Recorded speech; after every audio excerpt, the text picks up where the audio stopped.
no further, if you're ready to get into the Christmas mood, get ready. Last Christmas, I gave you my heart.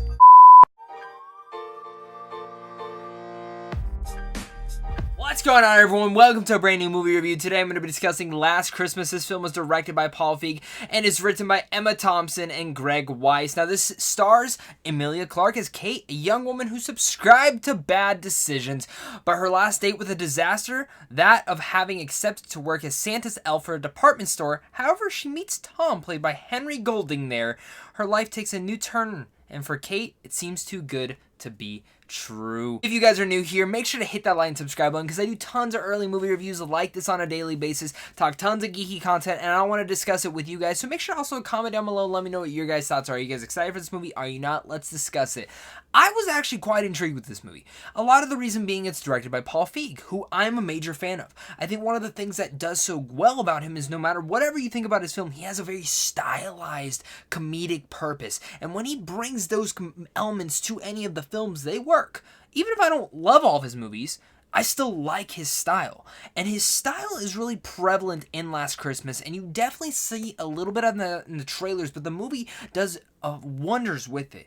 And he actually crafts a story that, while, yeah, it could be a typical romantic comedy, actually breaks the mold by the third act and was quite surprising. One of the best elements of Last Christmas, personally, was Emilia Clarke as Kate. She was honestly great, and I've always been a major fan of her, but I was waiting for, and I was wondering what role she was going to have right after Game of Thrones, and this seems to be it.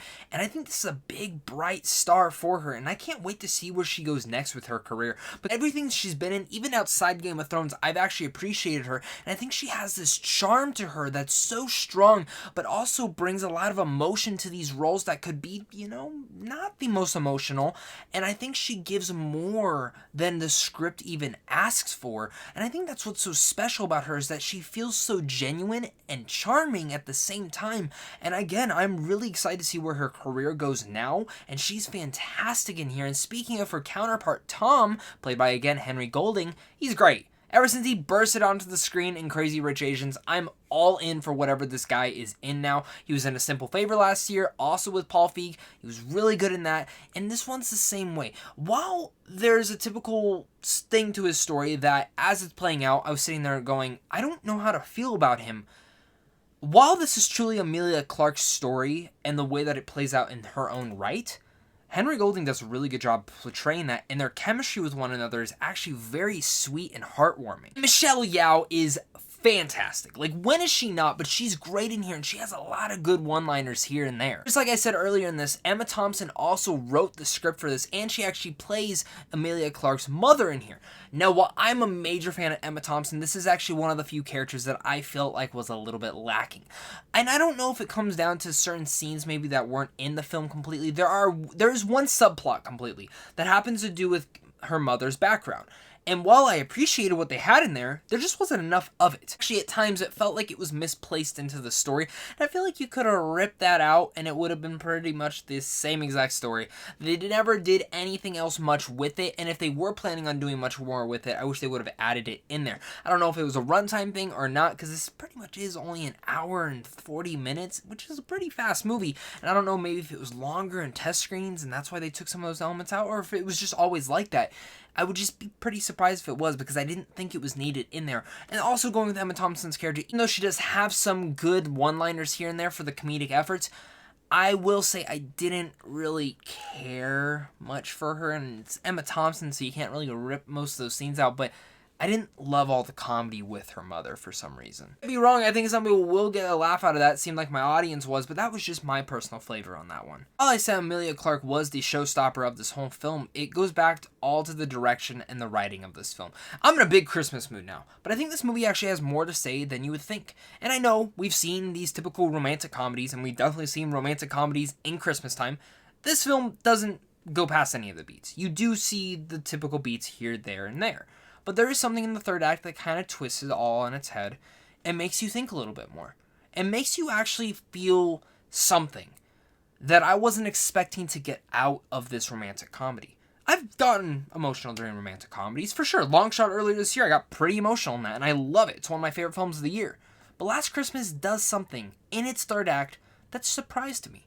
and it actually twisted the whole genre back on its head, and I said, that's unique. I really like that. And it brought something that started to make me think more. And I think others, especially me, are going to get something out of this film while at the same time getting in the Christmas mood, having a couple good laughs, and also maybe a couple tears here and there. All thanks to the script and Paul Feig's direction. Once again, directs the hell out of this movie with such a stylized effort. The cinematography is beautiful, and everything in here just brings you into the mystique of Christmas. And honestly, when you find out why the title is Last Christmas, it's beautiful. Before I give you guys my final thoughts on Last Christmas, let me know down below what you guys are excited for. Are you guys excited for this? Are you not? Let's discuss it down below in the comments. Make sure to hit that like and subscribe button. Check out Sandwich on Films as well and how to see films early. And of course, a big thank you to you for clicking on this video, and a big thank you to my Patreon supporters, because without you, I wouldn't be able to do this. This Christmas surprised me. What can I say?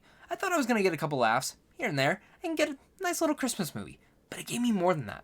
And I should expect that from Paul Feig. He's a fantastic director, and he brings those directing efforts to this. Yeah, this could have been any other romantic comedy that takes place during Christmas time, but it's different. And that third act really twists the film on its back and completely changed what it was going to be. Yeah, it still follows some of the beats, and I get that. This won't be for everyone. Some people will have issues with that. I don't even like the thing that happens in the third act, but that's fine, because the performances in here rise above what the script is. Emilia Clarke is charming, sincere, and just feels so genuine into this role. You forget that it's her. Even though you've seen her, if you've watched Game of Thrones for 8 seasons, you forget that that's Khaleesi. It's Emilia Clarke. Henry Golding, he's a star, even rising from here. And Emma Thompson, while I didn't love her character, I still liked what she did with the role. I think this film is fun, and it brings a lot of good laughs. You'll get a couple tears, and it gets you in the mood for Christmas. I'm actually ready for Christmas now, and I work in retail, so I've already been in the Christmas mood since early October, since we put out Christmas stuff already, which is really stupid. With all that said, I'm gonna give Last Christmas a B. Let me know what your guys' thoughts are on Last Christmas. Do you guys like it? Do you hate it? Let's discuss it down below in the comments, guys. Let me know what your favorite Christmas song is well down below in the comments. And of course, last Christmas, I gave you my heart, I gave you my review, and now I'm gonna say goodbye. Thank you for clicking on this. I can't believe I'm still singing. Stay classy, everyone.